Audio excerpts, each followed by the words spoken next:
Bienvenue Ricardo chez 2G Backstage. Bon, c'est un épisode particulier parce que déjà il est avec toi. Beaucoup de casquettes. Alors, Ricardo, en présentation, on sait qu'il y a plusieurs casquettes. Père de famille, éducateur, ancien joueur de football professionnel, animateur podcast. Laquelle on doit retenir? Déjà, avant toute chose, merci pour l'invitation. C'est un plaisir d'être avec vous. Et c'est marrant que tu dises père de famille en premier parce que, en effet, c'est ma principale casquette, père de famille. On en parlait en off, c'est toute une organisation. Mais ouais, père de famille, éducateur, consultant télé. Ouais, après le podcast, c'est plus un hobby qu'une occupation, ou une casquette, si on peut le dire ainsi. Mais ouais, pas mal actif, pas mal busy, mais comme j'aime bien le dire, on est reconnaissant parce que quand on est actif, ça veut dire qu'on est en vie, qu'on bouge. Donc voilà, j'ai encore de l'énergie et de l'enthousiasme. Donc c'est un plaisir d'occuper toutes ces casquettes, comme tu dis. Moi, je pense qu'il en a une dernière aussi. C'est homme de cœur. Homme de cœur parce que, bon, là, on est là pour le podcast, mais tu es venu quelques minutes avant, même une bonne heure avant, partager avec une de nos promotions qu'on accompagne aujourd'hui dans le cadre de notre programme Team Tremplin. Tu es venu partager ton histoire, ton vécu, même tes blessures. Ouais, blessures, ouais. Littéralement mes blessures, ouais, c'est vrai.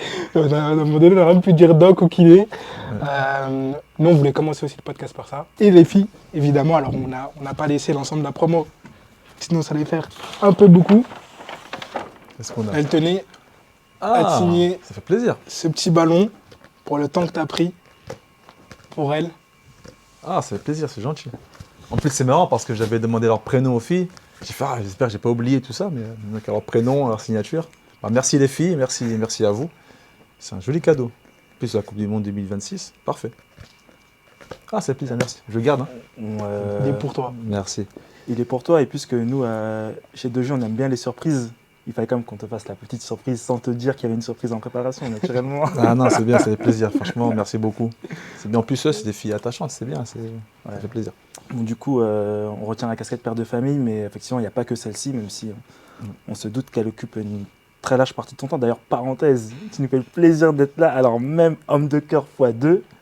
Il va étendre sa journée, il va devoir aller... Ah oui, ouais, alors maintenant on peut le dire à ceux qui nous regardent, c'est que là c'est l'anniversaire de ma fille, donc après je file à la maison parce que je dois ramener le gâteau en plus. Ah, la je dois ramener le gâteau à la responsabilité. maison, donc voilà. C'est le birthday de ma dernière, donc oui. Homme de terrain, homme de cœur, homme de tout, hein. Là, c'est père de famille. C'est vraiment du coup cette casquette qu'on va retenir, mais du coup homme de terrain aussi. Homme de terrain, ça commence en particulier du coup par le football quand même. Et donc, si on parle football, on parle souvenir, Olivier. On parle forcément souvenir d'enfance. On a fait nos devoirs, on a regardé beaucoup d'interviews, beaucoup de podcasts de toi. Bien évidemment, ce qui ressort parmi tes parcours, il y a des choses qu'on va évoquer. Les clubs par lesquels tu es passé, l'AS Roma, le Bayern Leverkusen, pour ne citer que Nantes, Ajaccio, et il y en a un certain nombre. Il y a l'INF qui a marqué toute une génération, dont la nôtre. Ouais. T'es devant notre télé comme ça, nous regarder le documentaire. Moi aussi, hein. Moi aussi d'ailleurs. T'es passé pendant l'été. Donc un peu comme vous, nous aussi on découvre un peu les images en fait. On va en parler. On va en parler, mais tu vois, comme te l'a dit Teddy, on aime les surprises dans des jeux backstage et on va prendre le contre-pied. On va parler de Clairefontaine un petit peu, mais pas que. On va aller même avant Clairefontaine, on va parler de tes souvenirs d'enfance. Ce qu'on te propose, c'est un petit jeu. Teddy, tu es aussi contributeur, tu vas pouvoir partager tes souvenirs d'enfance, toi aussi qui es passé par le centre de la vie Auxerre, ne l'oublions pas. Tu es un ancien footeux également. Footballeur. Footeux, c'est trop péjoratif. Footballeur, pardon, excuse-moi, c'est la casquette du handballeur qui dit footeux. C'est un autre débat ça, sinon on va dévier, donc ça sera pas la prochaine fois ça. Je vous pose quelques questions, vous répondez du tac au tac, messieurs. Ok. Ton premier souvenir foot, Ricardo? Ma première licence à l'US Métro 92, à la Croix de Berny. Ok, le poste? Attaquant. Attaquant. Comme tout le monde. Attaquant. Teddy? Là comme ça, de foot. là comme ça, Moi, sur les terrains au FC Saint-Leu 95, j'avais 6 ans. Et je me rappelle, le coach, il demande à faire des jongles.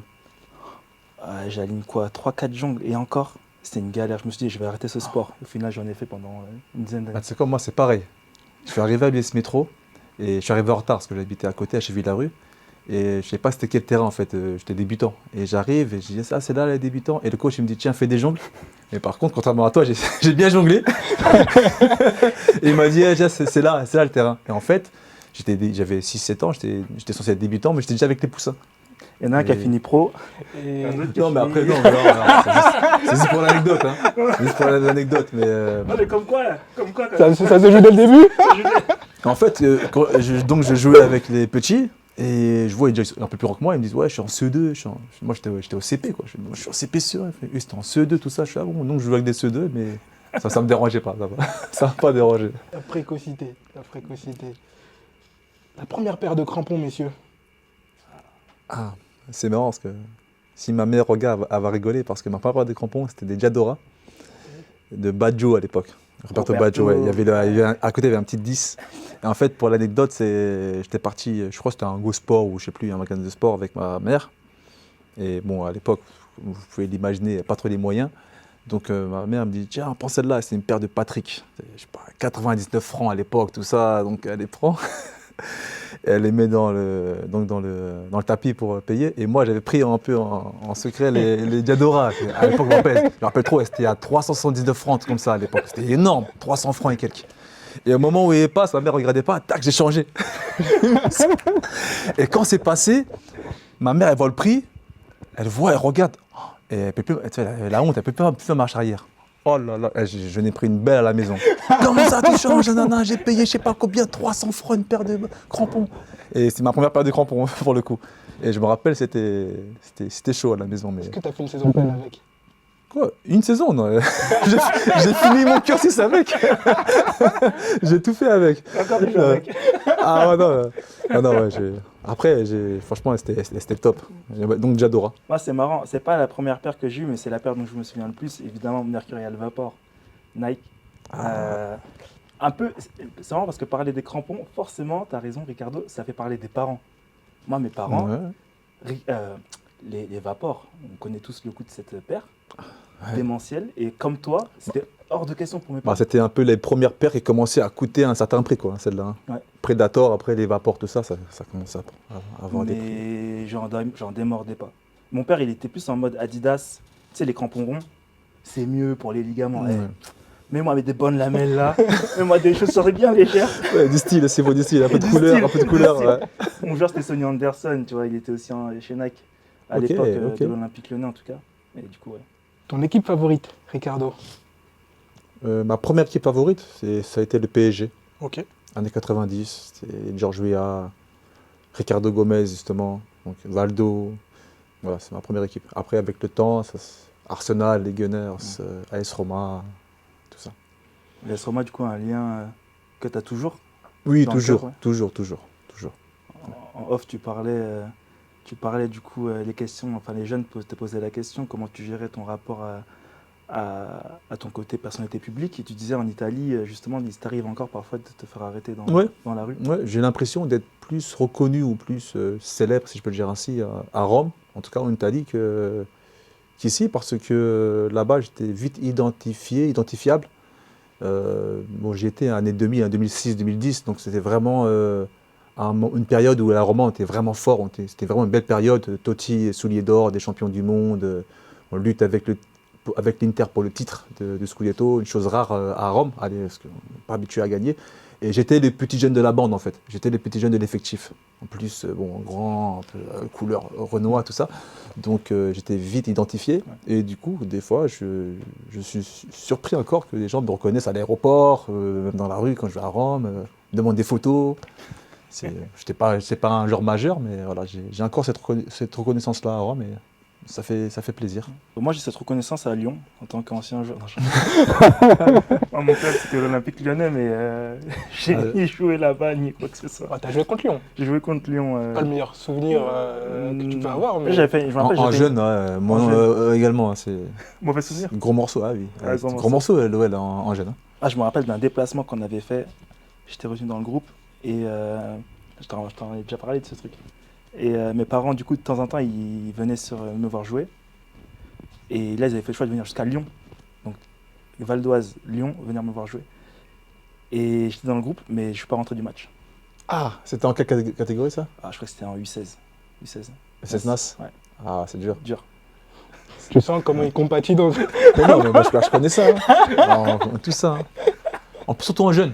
Surtout en jeune, parce que des fois en jeune, tu as du temps de jeu, tu fais des rentrées ou tu joues. Le fait de ne pas jouer, en plus c'est un match en plus contre une équipe que tu apprécies, que tu aimes, donc c'est. Ouais, je compatis. Ouais. Et 2 fois pour les jongles, mais pour. Justement, on va parler des gestes techniques. Ton geste technique favori, Ricardo? Que j'aimais faire ou que j'aime voir? Que tu aimais faire. Alors, je ne l'ai pas souvent fait en carrière, mais un geste que je maîtrisais aussi, que j'aimais bien, c'est le coup de sombrero. Ok. Un peu comme à la Vira, ça. Ouais. Donc, j'aimais bien. Balle qui rebondit, hop, sombrero. Je le maîtrisais bien, mais après, j'étais quelqu'un d'assez sobre sur le terrain. Après, de par des demandes des différents coachs que j'ai eus, donc et puis de mon poste, milieu de terrain, j'étais ouais, sombrero, coup de sombrero. Est-ce que quand on est pro, justement, le fait d'avoir des consignes de la part des coachs, même si c'est normal, et de te brider et de ne pas faire les gestes techniques que tu veux, ça frustre un peu ou non, ça fait partie du boulot? Non, ça frustre. Hein. Je pense que tout joueur veut jouer, prendre du plaisir.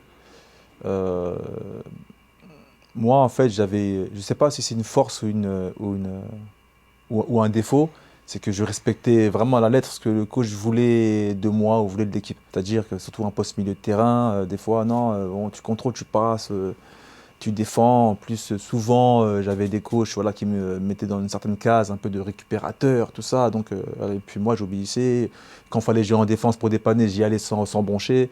Donc, c'est peut-être pour ça que j'ai eu une assez longue carrière.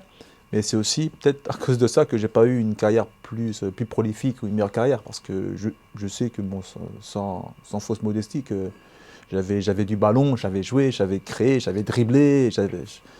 Mais je ne l'ai pas assez mis en avant parce que je voulais rester un peu dans ce que le coach voulait de moi, en fait. Donc c'est un peu mon petit regret de ma carrière.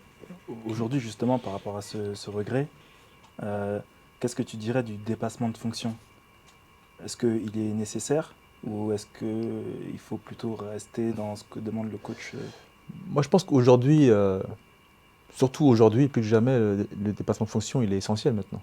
Maintenant, en plus, tu as de plus en plus de coachs qui poussent justement à ce genre de dépassement de fonction. Maintenant, combien de défenseurs se retrouvent devant? Défenseurs, balle au pied, ils avancent, ils créent des décalages. Les milieux de terrain, ça crée le jeu. Premier relanceur. Il y a de moins en moins de coachs rigides comme à l'époque.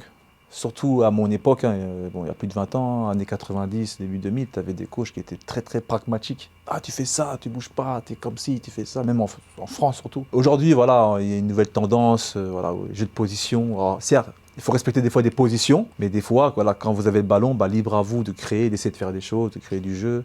Après, ils sont peut-être plus rigoureux sur le plan défensif. Là, on dit tu défends comme ça, tu suis le ballon, enfin bref, on ne va pas refaire la tactique, mais aujourd'hui, oui, je pense que c'est nécessaire pour un joueur de savoir un peu tout faire. Pour un défenseur, savoir jouer avec le ballon, d'un attaquant de savoir et dribbler, et passer, et marquer. Donc voilà, il y a tout ce chose qui a changé par rapport à mon époque. Toi, j'ai eu l'occasion de jouer avec toi. Ah, le passement de jambes, on va faire vite. Passement de jambes. Ouais, toi, c'est... Ouais, Robinho, ouais. Ah, Je n'étais pas Robinho, mais j'aimais bien voir. J'imagine qu'aujourd'hui, tu en fais encore. La plus grande peur quand vous étiez jeune? Plus grande peur, ouais. Ah, moi, ça va être le scooter. Hein. L'accident de scooter que j'ai eu quand j'étais à Clairefontaine. Bon, pour ceux qui ont suivi, ceux qui savent. Ouais, c'est ça. C'était ma plus grande peur à moi et à ma famille. Parce que accident, coma, et peut-être même fin de carrière avant qu'elle commence à 13 ans. Donc, voilà, encore une fois, reconnaissant que tout soit rentré dans l'ordre à l'époque. Moi, je pense que c'était qu'on m'empêche de jouer au foot avec mes potes à la fin de l'école. Ma mère, du coup, elle suivait beaucoup les études, même petit. Mhm. Et du coup, j'avais à chaque fois peur, chaque soir, qu'elle me dise non, rentre faire tes devoirs. Ah ouais, ok. Du coup, voilà, tout simplement. Et du coup, tu faisais quoi pour pouvoir jouer? Tu faisais des devoirs? Je jouais quand même. J'avais ok. peur qu'elle appelle, qu'elle vienne me chercher. Ah bah ça va comme peur, franchement. Non, je pense ça va. ça, on a tous vécu ça. Et après, il y a d'autres peurs sûrement, mais pour faire Oui, simple. oui, on va oui, dire celle-ci. faire simple. Ok. Faire léger. Ouais. Faire léger. Ouais. Faire léger, ouais. C'est vrai que moi, c'est une peur c'est assez grave quand même. Ouais. Ouais. Ouais, celle-ci, elle était. Ouais, elle était désolé, pas mal. désolé, désolé. Non, on prend. Vous avez beaucoup parlé de. En tout cas, vous avez commencé à parler tous les deux de votre environnement. Justement, quelle est la personne qui a le plus cru en vous quand vous étiez jeune? Ah, ma mère, forcément. C'est la mère, parce qu'en fait, elle croit en toi, quelles que soient les raisons, quel que soit le domaine, elle croit en toi. Quand elle te laisse partir à 13 ans, parce que tous les parents ne l'acceptent pas, ça. Hein. Même si ça reste l'INF, ça reste Clairefontaine, ça reste un centre, les parents qui refusent. Moi, par exemple, j'ai un cousin, il avait des offres de Monaco, de Cannes à l'époque, qui était un gros centre de formation. Son père, il a dit non, tu pars pas, tu restes. D'abord, tu attends d'avoir 16, 17 ans, 18 ans, après tu partiras. Parce que peut-être qu'ils n'ont pas cru ou parce qu'ils avaient une crainte. Mais ma mère, elle a toujours cru en moi, elle a toujours cru en nous, avec mon frère et mes autres frères et sœurs. Et lui, c'est la première personne qui a cru en moi de manière globale.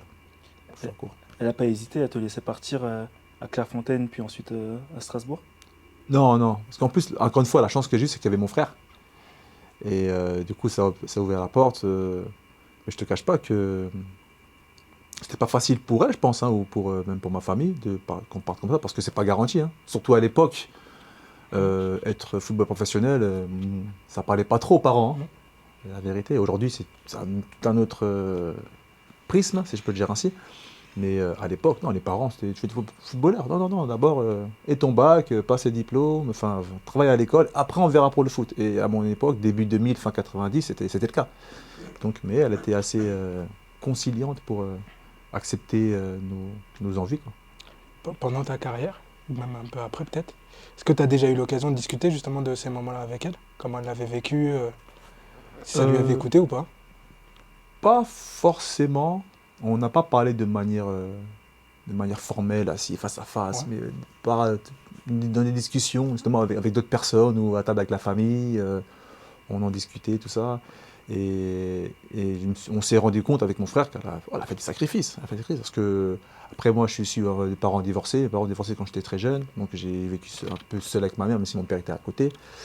Et je me rappelle quand elle a compris qu'il fallait amener d'abord mon frère tous les vendredis, aller chercher le dimanche, aller chercher le vendredi, le ramener le dimanche, il fallait une voiture. Et à l'époque, elle avait une toute petite voiture, donc il fallait qu'elle investisse, qu'elle s'endette pour avoir une meilleure voiture pour faire la route. Alors après, on était chanceux, on avait la famille à côté, donc de temps en temps, c'était nos oncles ou nos tantes qui nous amenaient, mais elle ne voulait pas justement qu'on soit une charge pour les autres.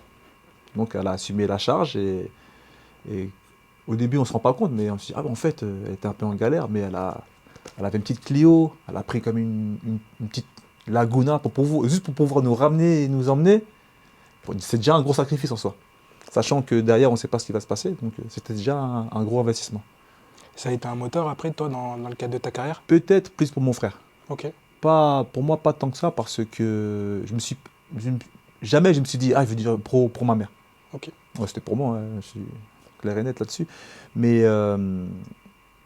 après, oui, en évoluant, on se rendait compte des choses. On se disait, oui, peut-être à terme, si ça peut permettre à la madré d'être plus confortable, d'être bien. Parce qu'au-delà du foot ou de l'aspect financier, elle a toujours voulu qu'on soit des personnes bien, en fait. À l'école ou dans la vie de tous les jours. Elle ne voulait pas qu'on traîne dans la rue, elle voulait pas. Donc, nous, c'était surtout par rapport à ça. On voulait être respectueux, respectable, pas trop traîner dehors. Déjà ça la rendait fière ou ça lui faisait plaisir. Donc on le faisait déjà d'elle, à la base. Donc, mais après, le foot, on s'est rendu compte que ça pouvait apporter d'autres choses. Désolé. Ça pouvait apporter d'autres choses. Donc on s'est dit, allez, on va foncer pour nous, mais aussi pour elle et pour la famille de manière générale. Mais je pense que mon frère, il a peut-être une autre vision parce que c'est lui qui a commencé. Il s'est dit, bon, la maman, il faudra la mettre bien, quoi. On parle beaucoup de sacrifices.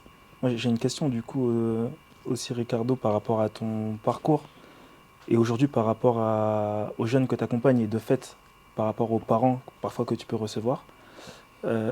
Jusqu'à où un parent peut faire des sacrifices pour que son enfant devienne professionnel? C'est une question assez intéressante et pas facile à répondre parce que jusqu'à où chacun aura son curseur en fait. Chacun aura son degré d'investissement, de sacrifice. Est-ce que tu dois te surendetter pour accompagner ton fils à devenir professionnel? Je dirais non. Peut-être que ma mère, elle a fait aussi.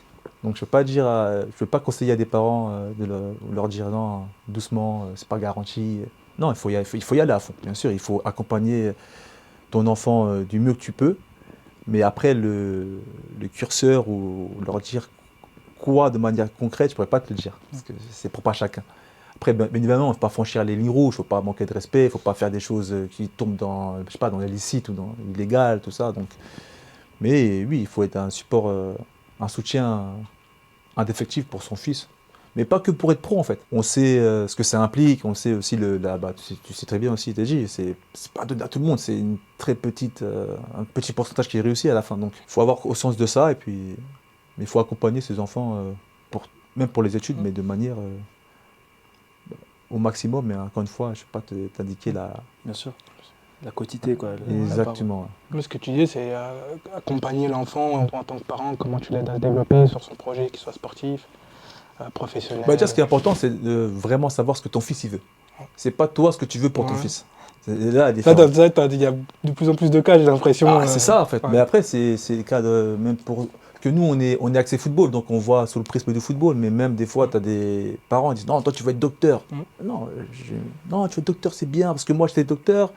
La filière, ça paye bien, et puis tu vas bien, le prestige, ou tu vas être avocat. Non, ton fils, qu'est-ce qu'il veut vraiment? C'est pour ça, quand je vois des fois des papas traîner, parce qu'on en voit malheureusement, des papas traîner leurs enfants au foot, littéralement, c'est dur. Il ne veut pas. Laisse-le faire du hand ou du basket. Même s'il ne veut pas faire de sport, ou accompagne-le dans ce qu'il aime, en fait. Si tu sens qu'il a une appétence pour certaines choses, là, aide-le sur ça. Toi, renseigne-toi sur ce qu'il aime, prends des informations pour pouvoir mieux l'aider derrière. C'est ça, en fait. C'est important. On parle déjà d'accompagnement, ça va faire écho à la prochaine question que j'ai pour vous. La phrase qu'un coach vous a dit et que vous n'avez jamais oubliée, au grand jamais. Vas-y, commencez, le temps que je réfléchisse. Non, mais du coup, c'est lui qui pose la question. Donc là, pour une fois, c'est lui qui va répondre. Ah bah ouais, c'est ça. Ouais, c'est même pas une phrase, c'est un match où je t'ai dit, il m'a appelé la première mi-temps mon chéri. Ah oui. Moi, c'est mon nom de famille, mon chéri. Ok. Toute la première mi-temps, il m'appelle mon chéri. Les joueurs adverses, ils me disaient, mais ton coach, il est bizarre. Pourquoi t'appelles mon chéri comme ça Pourtant, vous ne ressemblez pas, c'est pas ton père. Qu'est-ce qu'il... Tu veux qu'on t'aide? Je dis, non, c'est bon. Et deuxième mi-temps, il m'appelle Zidorf. Zidorf? Ouais, Zidorf, Clarence. C'est bon signe, ça. Ouais, c'est bien. J'étais technique, mais pas aussi bien que Zidorf. Attends. C'était surtout pour le postérieur de Clarence Zidorf. La protection de balle. La protection de balle. Ça bouge pas, là. C'était surtout pour ça qu'il m'appelait Zidorf, je pense. Clarence. Quel joueur. Il était fort, il était énorme. Il était énorme. Incroyable. Ah, c'est bien. Non, moi, j'ai pas de phrase particulière, la vérité. J'ai pas de phrase qui m'a forcément marqué. Est-ce que tu as un coach, en tout cas, peut-être qui t'a marqué? Pareil, j'en ai plein. Enfin, Monsieur Dussault m'a marqué à sa manière, à Clairefontaine. Et un qui m'a marqué aussi, franchement, c'est Ranieri. Hein. C'est Claudio Ranieri. Il m'a marqué par son, entre guillemets, son humanité. Parce que c'était un grand coach dans des grands clubs. Et c'était avant qu'il devienne champion avec Leicester. Hein. C'était déjà un coach bien implanté, tout ça. Mais il était simple, il était bien, il était droit, honnête, avec tout le monde. Que ce soit avec moi, qui était le petit jeune remplaçant, avec Totti, qui était la méga star, tout ça. Et tu sentais que... Et en fait, j'ai beaucoup appris aussi de lui, pas forcément dans le football, parce que quand tu es droit, quand tu es quelqu'un de comme ça, et qui ne transige pas et qui est aussi qui est crédible, ça marche en fait. Tu peux faire tout ce que tu veux, ça marche. Ou ça finit par marcher. Que des fois, oui, il y a des trucs, mais ça finit par marcher toujours.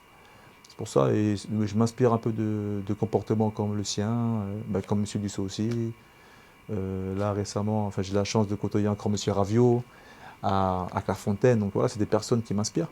C'est la simplicité, la droiture, la fidélité, des valeurs propres à un homme, en fait, mais dans le football. Moi, j'ai une phrase, je me rappelle, qui m'a marqué, et que parfois on dit aux jeunes qu'on accompagne, c'est « vous n'avez qu'une fois l'occasion de faire bonne impression ». Ouais. Bien sûr. Et ce propos, il m'a toujours marqué, il vaut pour plein de choses. C'est vrai, la première impression est décisive, ça ne veut pas dire qu'elle est permanente et qu'elle ne va pas évoluer. En revanche, fais en sorte, quand tu atterris dans un lieu, quand tu atterris dans un club, dans une entreprise, d'être, comme tu l'as dit, avec des valeurs qui sont favorables, donc poli, droit, enlève ta casquette, bonjour, etc. L'adaptabilité. que tu parlais avec tes élèves précédemment, c'est ça. Savoir s'adapter, savoir analyser. C'est une forme d'intelligence. Hein. L'intelligence, elle n'est pas seulement traduite par des notes ou par les niveaux académiques. L'intelligence, c'est aussi analyser la situation, savoir comment se comporter là, savoir quand agir là, savoir quand t'énerves. Tu peux t'énerver aussi, hein. Savoir quand t'énerver là ou au contraire, te contenir là. C'est une forme d'intelligence, à mon avis. Ouais, il y a encore des questions? J'en ai une seule, une dernière. Toi, je sais que tu n'en as pas marqué beaucoup, mais je vais quand même te la poser. Ton plus beau but? Ah, moi non plus, je n'ai pas marqué des masses. Hein. J'ai marqué quelques-uns, mais après, mon plus beau but, sans hésitation, c'est un retourné ciseau que j'ai marqué avec Ajaccio, Ok. en Ligue 1. À l'INF. Et à l'époque, nos matchs étaient filmés. Et celui qui filmait à l'époque, c'était Thierry Marzalek, qui est encore à la Fédé. Toujours là. Il est toujours là. Et justement, une fois, quand je suis revenu à l'INF avec La Fontaine, je fais hey, Thierry, t'as encore mon retourné ciseau que j'ai mis sur le terrain, tout ça, parce que je voulais le montrer au coach de l'INF qui ne me croyait pas. Hey, j'ai mis un vrai ciseau. Ouais, c'est ça. Toi, tu mets des ciseaux, toi. J'ai mis un ciseau, ça. Et truc de fou, il n'y a pas longtemps, il y a 2-3 semaines, je suis à Clerf, je suis au self, je vais manger. Et il y a souvent les arbitres qui viennent faire des stages. Et donc je croise un coach de Ligue 1, Monsieur Millot. Monsieur Millot, il vient me voir. Et bon, on se connaissait comme ça de la télé. Il me dit ah ça, Monsieur Fati. Il me dit Ricardo, ça va et vous, très bien. Hein. Et j'étais avec les coachs de Clairefontaine. Il me dit mais je me rappelle, vous avez marqué un ciseau sur le numéro là-bas à Clairefontaine. Je fais comment vous savez? Et après il me dit c'est moi qui ai arbitré. Incroyable. Truc de fou. J'ai fait mais Benoît Millot qui se rappelle. Ouais. J'ai fait vous vous rappelez. Incroyable. Et j'ai dit ben oui, j'ai même la feuille de match parce qu'elle était jeune à l'époque aussi. Enfin apparemment, hein. Il me dit ouais non si c'était moi tout ça. Je me rappelle, vous avez mis un ciseau tout ça au Pibaro. Et donc pour le coup en fait mon plus beau but c'est celui-là. Et j'espère que je sais pas après Thierry il m'a dit ah mais attends j'ai trop de vidéos. Faut que je retrouve le match et tout. Je fais ah non mais du coup il faut que je retrouve ce but. T'es dit ton plus beau but? Moi attends wow. Mon plus beau but. Est-ce qu'on peut intégrer les buts qu'on met sur FIFA? Ah non, raconte pas ça. Non, les plus beaux buts. Je me rappelle, c'est pas un but. Effectivement, moi j'étais plutôt défensif. Mais je me rappelle d'une action en revanche qui m'a marqué. C'était en détection, parce que je suis passé par la détection moi, pour intégrer la JOCR. Excuse-moi, je peux le dire ça. T'es en quelle année? 92. 92, ok. Ouais. NTEP? Ouais, bien sûr, pour le Georges. Ok, pour le Georges NTEP, tout à okay. fait. Ouais, on a joué ensemble. Très bien. En U16 sûrement ou quelque chose de ce type, je sais pas. Ouais. 2 années. Et donc en détection à 14 ans à Auxerre pour intégrer le club. Je me rappelle d'une action côté droit où il y a plusieurs joueurs aux alentours, je dois en dribbler un. Je sais pas ce qui me prend. Je frappe, mais je suis à 30 mètres du but sur le côté droit. Et je frappe. Un truc que jamais tu frappes. Et le ballon finit pas dans les cages, mais il atterrit sur la barre. Et je me rappelle de ça et de la réaction autour, parce qu'il y avait du monde, il y avait des parents. Ouais. Et je me rappelle du « Oh !» Ah, c'est vrai? Ouais, je me rappelle des fois, c'est mieux qu'un but, des fois. Ouais, des fois, c'est mieux qu'un but. Je dis « Oh non !» Et là, du coup, t'es en détection, tu dis « Ah ouais, c'est bon, j'ai fait mon truc. » C'est bon, je suis pris. En vrai, t'as rien fait, parce qu'ils attendent pas ça. Mais t'es content, parce que bon, voilà. Non, mais en fait, l'action, c'est marrant parce que moi, ça m'arrive aussi à la Roma, j'ai mis une reprise de volée pareil, loin, n'importe où. Elle a fini à ça de la lucarne. Et si c'est marqué, c'était vraiment un banger, tu vois. Mais en fait, ça traduit quoi? Ça traduit aussi ta prise d'initiative, ça traduit le culot, aussi la technique, tu vois. Et même si t'as pas marqué, je pense que ça a peut-être été, mais ça a sûrement même été déterminant sur le fait qu'il te recrute. Hein. Peut-être, je sais pas, mais bon, en tout cas, je me souviens de ça. C'est pas un but, désolé. Non, mais c'est tout aussi beau.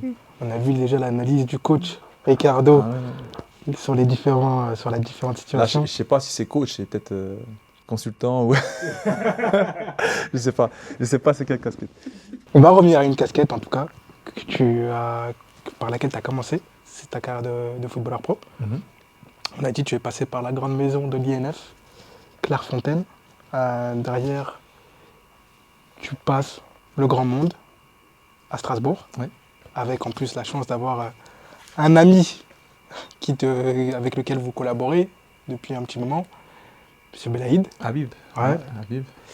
Avant d'aller sur le parcours sportif, on avait une question que Teddy du coup a vécu lui, en tant que joueur aussi.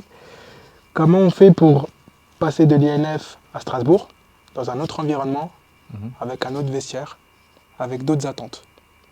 Est-ce que le changement est radical ou au contraire c'est dans la continuité de Clairefontaine? Alors, c'est pas radical parce que tu retrouves le quotidien que tu connais, c'est-à-dire entraînement tous les jours. Nous, on avait des matchs à l'époque à l'INF, donc tu avais encore le match le week-end. Donc en soi, c'est pas un changement radical, en plus tu es préparé. Nous, la chance qu'on a justement à l'INF, c'est que, ou dans les pôles maintenant Espoir, c'est que tu te prépares à la vie au centre. Donc tu connais plus ou moins ce qui se passe, donc c'est pas vraiment radical. Par contre, oui, l'environnement change, les attentes changent, la mentalité change parce que maintenant tes coéquipiers sont aussi tes concurrents. Donc c'est vrai qu'il faut changer ton mode, on va dire, de fonctionnement. Là, tu arrives pour performer. À Clairefontaine, on était là pour s'entraîner, pour travailler, pour apprendre. Et là-bas, du coup, tu arrives pour être le meilleur, en fait. Donc, tu arrives avec les dents longues, tu arrives avec une autre mentalité. Donc, c'est un peu des deux. C'est la continuité, parce que, encore une fois, je me répète, mais on est prêt pour ça. On se prépare, en plus, à l'époque, c'est 3 ans pour ça. Mais il y a un changement, parce que là, tu arrives, ouais, c'est la compète, quoi. Ouais. Tu dois manger, tu dois passer au-dessus des autres, quoi. Est-ce que ça t'a marqué, même si tu étais quand même déjà dans une structure de haut niveau à Clairefontaine, mais est-ce que ça t'a marqué le fait de rejoindre un club pro où, au sein du club, tous les joueurs sont excellents? Non, ça m'a pas marqué parce qu'à Claire, c'était déjà le cas. C'est déjà le cas. Encore une fois, c'est pour ça, moi, je suis trop chanceux. Enfin, jusqu'à présent, c'était un honneur et c'est une chance d'avoir pu évoluer à Clairefontaine, surtout à l'époque, parce que c'était assez novateur à l'époque. C'est que tu arrives, tu es déjà avec les meilleurs. Moi, quand j'ai commencé le foot, justement, on parlait à l'US Métro, c'était facile. Après, bon, j'ai joué un peu dans mon club de ma ville, Épinous-Sénart. Bon, ça va, on est 2-3, on est bon, on est fort, ça, mais tu arrives à Clairefontaine, tu as des mecs du 93, Abou, Aubert, tu as des gars de Meaux, tu as des gars qui sont du 94, enfin, à l'époque, il y avait même des joueurs qui venaient de Reims, qui venaient de Normandie, du bassin parisien, de l'Oise. Je dis, ah ouais, en fait, je suis pas tout seul. On est tous forts et là, c'est là que tu commences à réaliser. Et à 13 ans, donc tu imagines, tu as le temps de mûrir. Et du coup, la compétition en soi, on la découvre là, même s'il n'y a pas de match pour le matérialiser. Mais il y avait déjà une forme de compétition. Et puis, encore une fois, je me répète une deuxième fois, mais la chance qu'on a, c'est qu'on arrive en centre, on est prêt, on sait que bon, là, ça va être les meilleurs, c'est un autre level, mais ça reste les meilleurs. Puis après, ça progresse. Puis après, c'est les plus forts qui passent. Et du coup, ce que tu as connu en entrant à Clairefontaine, c'est ce que peut connaître un jeune qui ne passe pas par Clairefontaine, mais qui va directement au centre de formation, ouais. Qui découvre. Ah ouais, là, je suis pas tout seul. Pour le coup, c'est plus radical. Parce qu'en général, là, ça va plus parler aux jeunes qui sont dans les clubs amateurs, qui performent bien dans le club amateur, qui partent au centre. Ils arrivent dans un autre environnement où là, c'est plus compétitif et il y a vraiment des joueurs en plus de toute la France, en général. Et ouais, là, c'est plus radical, là, c'est fort. Et puis, encore une fois, quand je dis c'est le plus fort qui passe, c'est pas forcément le plus fort, le plus talentueux. C'est là qu'on voit encore la notion de travail, la notion d'adaptabilité, ce que le coach te demande. Parce que ce que le coach des U18 va te demander, c'est pas ce que va te demander le coach de la réserve et des pros après. Donc, savoir s'adapter, comprendre que, encore une fois, tu n'es pas tout seul, mais comment se détacher, c'est tout ça en fait. Et celui qui réussit à comprendre ça, il réussit. Et je pense que c'est ce que j'ai réussi à bien faire pendant ma formation. Est-ce que toi justement, tu as vécu ta carrière de joueur comme un travail ou c'est toujours resté un plaisir? Il y avait des moments où c'était un plaisir, des moments où c'était un travail. Que ça fluctue en fait, c'est dur. Après moi, je me suis toujours efforcé à le prendre comme un plaisir. Aller à l'entraînement avec la banane. En fait, j'essayais pas, c'est que j'avais toujours conscience de la chance que j'avais en fait d'être pro. Et même si par moments c'est difficile parce que moi j'ai souvenir par exemple à Nantes, parce qu'à l'époque, bon, on est monté assez facilement la première année, j'ai fait 2 ans là-bas. La deuxième année, on jouait le maintien, c'était dur. Se lever le matin pour aller s'entraîner, c'est dur. Je me rappelle, on était parti jouer à Caen, on avait pris 3 ou 4-0. En plus, je me rappelle, ce match-là, j'ai pris un petit pont par Benjamin Nivet. J'étais pas bien. Et après, le lundi, tu dois repartir. Tu dois penser au match d'après. C'est dur. Comment tu fais pour mentalement, switcher, passer à autre chose? Franchement, c'est de trouver des leviers. Hein. En plus, à l'époque, j'étais jeune. Donc, en plus, à l'époque, encore une fois, on n'avait pas les mêmes aides, entre guillemets, qu'aujourd'hui. Tu étais un peu livré à toi-même à l'époque. Il n'y a pas vraiment d'assistance ou de personnes à côté, comme des préparateurs mentaux, ou je sais pas, moi, des personnes, même dans un staff c'était très très football. Il n'y a pas les à côté. Bah, il fallait que tu te remettes. En fait, tu n'as pas le choix. Tu es arrivé le lundi, c'est allez, le coach il fait son speech, allez les gars, on déconnecte, on repense maintenant, on se projette sur le match de Bordeaux. Ah, Bordeaux, ah, t'as Gourcuff, oh putain, c'est chaud. Tu vois, et en fait, tu penses comme ça, mais tu dis, bah, allez, c'est parti, il faut y aller, tu vois. Et en fait, c'est ça, et c'est pour ça, c'est pas facile, hein. Le footballeur, enfin, même un sportif, même professionnel, c'est pas facile de gérer les émotions. Des fois, même quand tu gagnes, comme toi, tu n'as gagné que là, il y a un match derrière encore, genre, redescend, on se remet au travail. Et l'inverse est vrai aussi. Donc, ouais, c'est un travail mental qui est lourd. Est-ce que tu l'as appris au fil de ta carrière? Tu parles là du fait que tu étais jeune, donc compliqué, mais est-ce qu'au fil de ta carrière, tu as appris à gérer une déception voilà, sportive, un match que tu as loupé, un mauvais résultat, à switcher très vite pour préparer le suivant? Est-ce que ça, tu l'as appris? Première question. Et deuxième question en lien, est-ce que c'est quelque chose que tu apprends aujourd'hui aux jeunes joueurs que tu accompagnes? Alors, je vais d'abord répondre à ta seconde question. Oui, totalement. On apprend de plus en plus à gérer en fait, les émotions aux jeunes, que ce soit positif ou négatif. Savoir tempérer quand tout va bien et savoir aussi relativiser quand tout va mal, entre guillemets, quand tu perds un match, savoir rebondir. C'est au-delà de l'aspect technique, l'aspect ballon, c'est l'aspect mental qu'on travaille aussi, qu'on met plus en avant aujourd'hui. Et c'est bien parce que si la tête va, de toute façon c'est bateau, mais si la tête va, le corps va, quoi. Et le contraire est vrai aussi. Et à mon époque, je n'ai pas appris à gérer mes émotions. Je pense que c'est l'expérience qui fait que bah, naturellement, tu fais la part des choses. Tu ne réagis pas pareil quand tu as 20 ans que quand tu as 25 ans. Et 25, 30 ans aussi pareil. Moi, 30 ans, je perdais un match, ça allait, quoi. Bon, je n'avais pas non plus la banane, mais bon, c'est un match.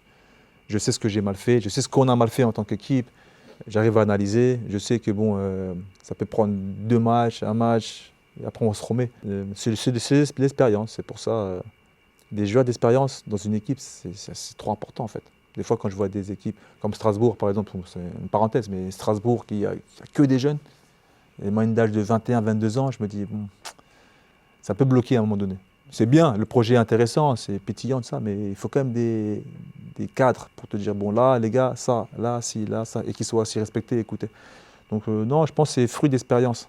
Mais si on peut maintenant essayer le plus vite possible mettre la graine aux petits, qu'ils engrangent plus vite, c'est mieux. Parce qu'après, chacun se fait sa propre expérience, en fait. Il faut qu'elle soit le plus tôt possible. Parenthèse, avoir des seniors, ou en tout cas des gens d'expérience, c'est bien dans une équipe, mais c'est bien aussi en entreprise. Bien sûr. Accessoirement, Bien sûr. parenthèse. Pour la Ah oui, transmission. bien sûr.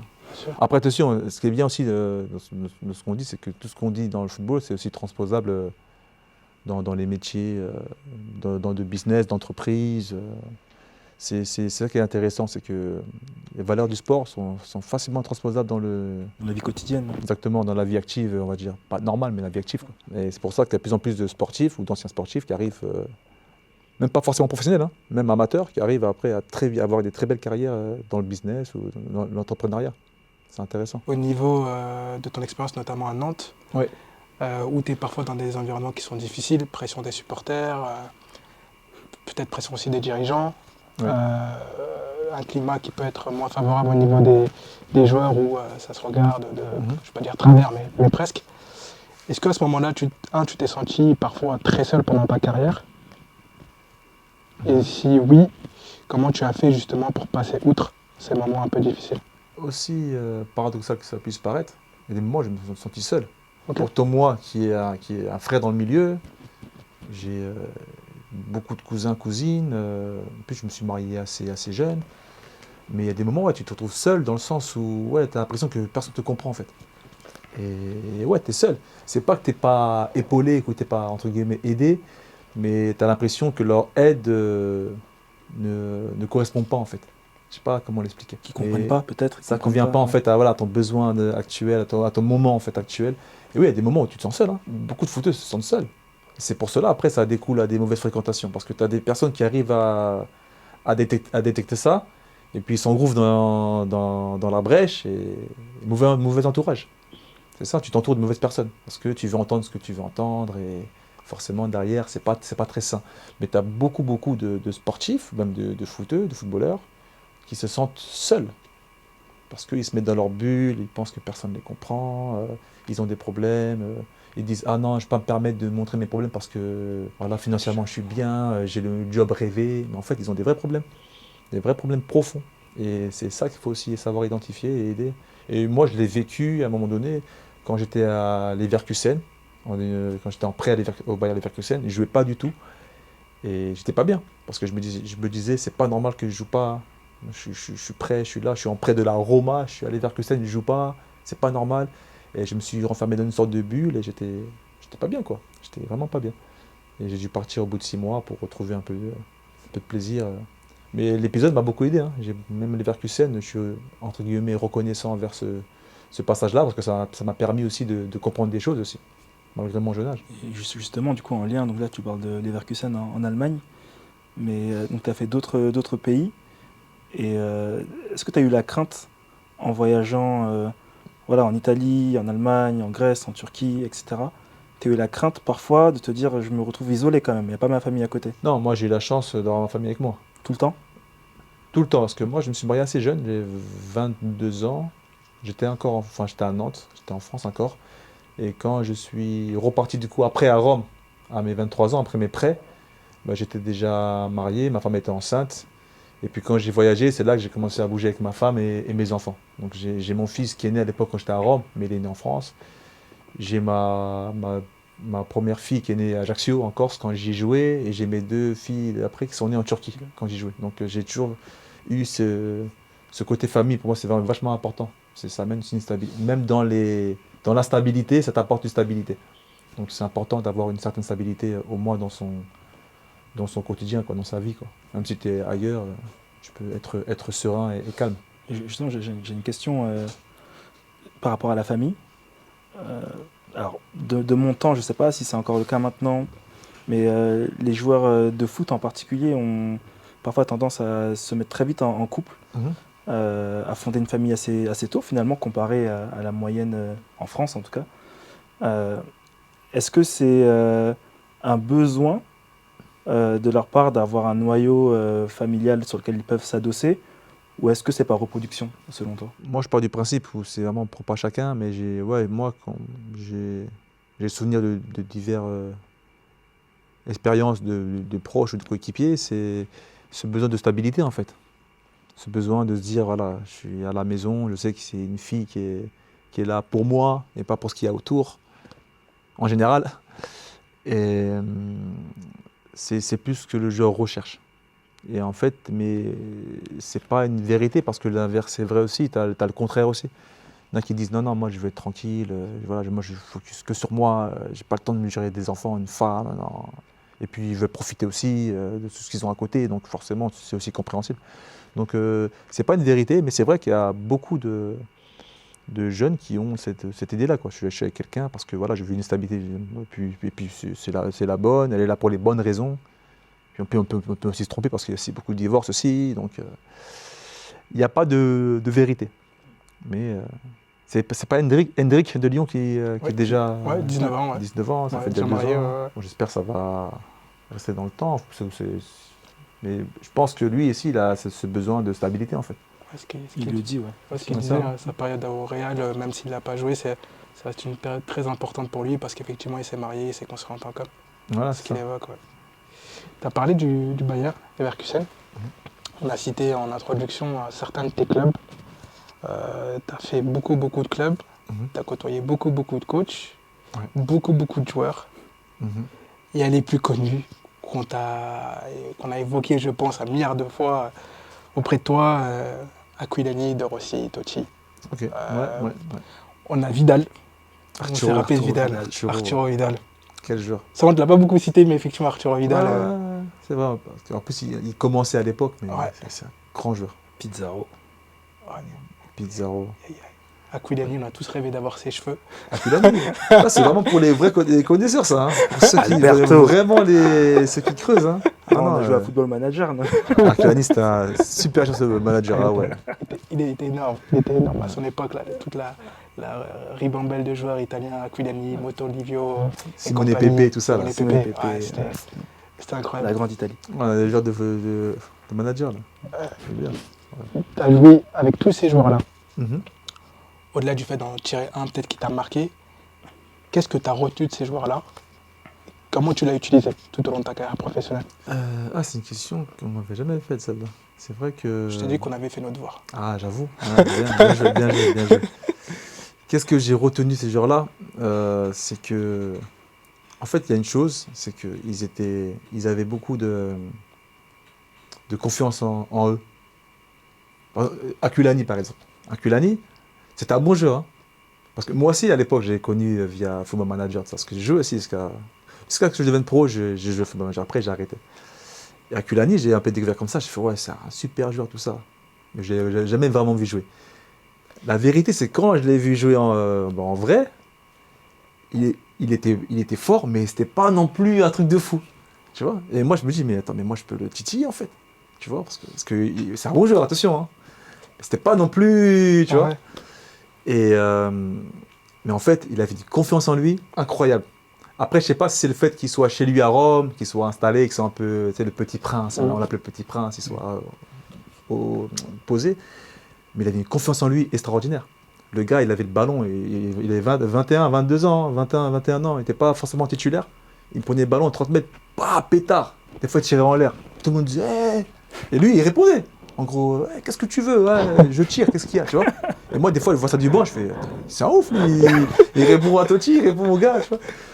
Mais maintenant, tu vois ses highlights, tu vois, il a quand même 4-5 pétards en lui, parce qu'il en a essayé 20 avant, tu vois. Mais moi, j'aurais jamais osé tirer 5 fois avant de pouvoir marquer, tu vois. Et c'est un gars, il a persévéré, il a développé des qualités propres à lui. Et en fait, c'est ça, en fait. Voilà, ce que je peux retenir de ces joueurs, c'est qu'ils avaient une confiance en eux. Mexès, pareil, confiance en lui, il était là, il savait que c'était... Il disait, bon, toi, t'es peut-être Ibrahimovic en face de moi, t'es peut-être Ronaldo ou Ronaldinho, mais en face, tu passeras pas, je suis là, tu vois. Tu sentais une confiance. Et peut-être c'est ce qui m'a un peu manqué, justement, c'est ce que j'aime bien dire aussi, quand